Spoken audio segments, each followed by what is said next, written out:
Welcome back. Have you ever collected something a lot of people do? Ticket stubs from ball games, dolls, coins, or stamps, and some people really get into it. Not long ago, we told you about a local man selling his collection of 17,000 marbles. At that time, we thought that was a lot, until we heard about another local collection. And I don't know that there's much value of the steelies, but this is like really heavy. Marbles come in many colors and sizes. Oh my. And within these bags, within these boxes, you'll find a lot. It took decades for all of these to be collected. It was a game to him. It really was. Dale Holland says her husband Mike would often go to auctions, flea markets, thrift stores, and garage sales, adding a few marbles here, a few marbles there. He would circle around and offer the vendor so much for the marbles, and he'd say no too much, and then he'd go back and get them for less than they were marked.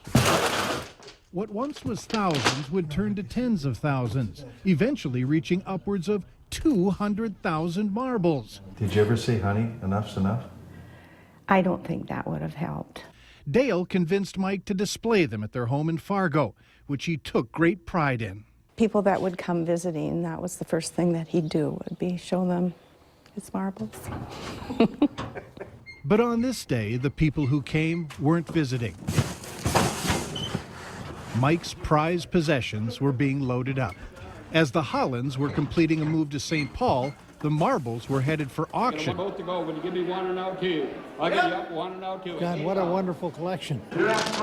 Spread out, the marble collection looked impressive. There were more than 600 bags, and they were generating plenty of interest. Oh, yeah. Boy, they look like chocolate, what do you call them little... malted milk balls? Yeah.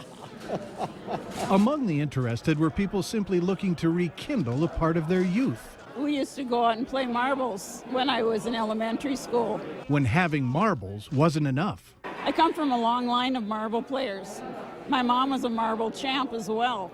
And then there were those who weren't playing around. People who knew the difference between a common marble, which most of these were, and the marbles that were worth something. What makes a good marble? Color, manufacturer, region, country that they were made.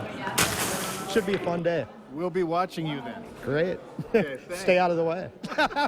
25, 30, then 25. Give me 25, I'd go 30. No one would have been more excited to be here bidding on marbles than Mike Holland, but that's not possible. He's in St. Paul, where he lives currently, receiving care for dementia. Mike wasn't there, but Dale was, and paying close attention. Well, I'm still very nervous about it, but it's going better than I thought it would. Anybody else at 20? Whenever I look at them, I'm certainly going to think of all those shelves of marbles that we once had. That's a pretty one there. Not all of the marbles were sold. Dale is keeping these. I chose them just because they would be a memory for me of the things that he liked, and I knew what he liked. These will be a lasting reminder of her husband and the effort he put into his incredible collection. It's hard. It's hard. You don't want to get me going there because it's sad. It is sad. You're probably wondering how much the marbles went for. About $5,400. I even got in on it, knowing that this was once a part of such a large collection, and having the opportunity to get to know a little bit about Mike Holland, I thought it would be a pretty good keepsake. Stephanie? Wow, what an incredible